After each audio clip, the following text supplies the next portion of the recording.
आपको ये वीडियो तो याद होगा जब शिवराज के मुख्यमंत्री ना बनने पर प्रदेश की महिलाएं खूब रोईं। कहा कि उनके चेहरे पर उन्होंने वोट दिया, लेकिन अब शिवराज प्रदेश से भी दूर जा रहे हैं। दरअसल एमपी में सीएम रेस में मोहन यादव से पिछड़ने के बाद शिवराज सिंह चौहान की भूमिका को लेकर सभी की निगाहें उन पर टिकी हुई हैं। मध्य प्रदेश विधानसभा जीतने के बाद भाजपा के भीतर सबसे बड़ा सवाल ये था कि शिवराज सिंह चौहान की भूमिका क्या होगी। मंगलवार यानी 19 दिसंबर को पार्टी के राष्ट्रीय अध्यक्ष जेपी नड्डा से मुलाकात के बाद अब शिवराज के आगे का रोल का ट्रेलर रिलीज हो गया है।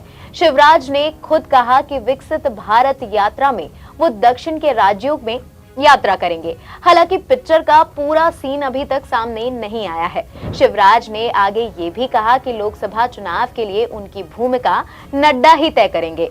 भाजपा के राष्ट्रीय अध्यक्ष जेपी नड्डा ने शिवराज की मुलाकात के बाद एक बात तो साफ कर दी है कि फिलहाल उन्हें केंद्रीय मंत्रिमंडल में कोई जगह नहीं दी जा रही है, उन्हें संगठन की जिम्मेदारी सौंपी जा रही है। शिवराज ने ये भी कहा कि जेपी नड्डा उनके पुराने मित्र हैं। जब जेपी नड्डा युवा मोर्चा के अध्यक्ष थे तब वो राष्ट्रीय सचिव थे।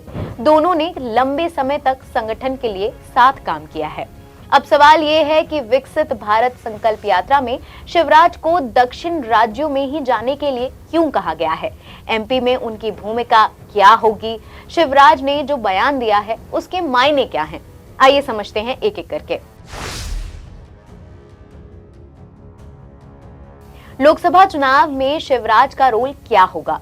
इसका मायना ये है कि फिलहाल लॉन्ग टर्म के लिए उनकी भूमिका तय नहीं है। अभी उन्हें संगठन का ही काम देखना होगा। केंद्रीय मंत्रिमंडल में उन्हें जगह नहीं मिलती नजर आ रही है।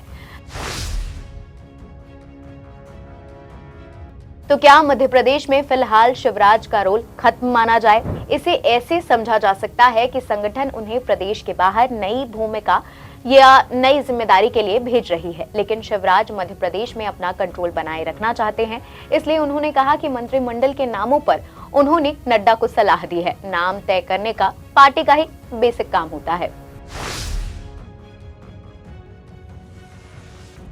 क्या शिवराज लोकसभा चुनाव लड़ेंगे? इसे ऐसे देखें कि फिलहाल शिवराज के लोकसभा चुनाव लड़ने का कोई संकेत नजर नहीं आ रहा है। लोकसभा चुनाव तक शिवराज के रवैये को देखते हुए उनके बारे में पार्टी कुछ और भी सोच सकती है। अब बड़ा सवाल ये है कि शिवराज को दक्षिण भारत के राज्यों में क्यों भेजा जा रहा है?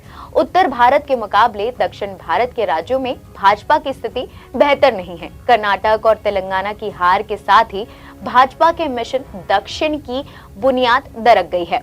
देश की राजनीति में दक्षिण के 5 राज्य यानी कर्नाटक, तमिलनाडु, केरल, आंध्रा और तेलंगाना हैं। इसकी हिस्सेदारी करीब 22 से 24% रहती है। दक्षिण भारत में विधानसभा 900 है और लोकसभा 130 सीटें हैं। भाजपा के पास अभी दक्षिण में 29 सांसद हैं और पार्टी ने इस बार 60 लोकसभा सीटें जीतने का टारगेट बनाया है। इसका मायना ऐसे देखा जाएगा कि शिवराज को दक्षिण के राज्यों में भेजना भाजपा का एक प्रयोग हो सकता है। शिवराज सॉफ्ट हिंदुत्व का चेहरा है।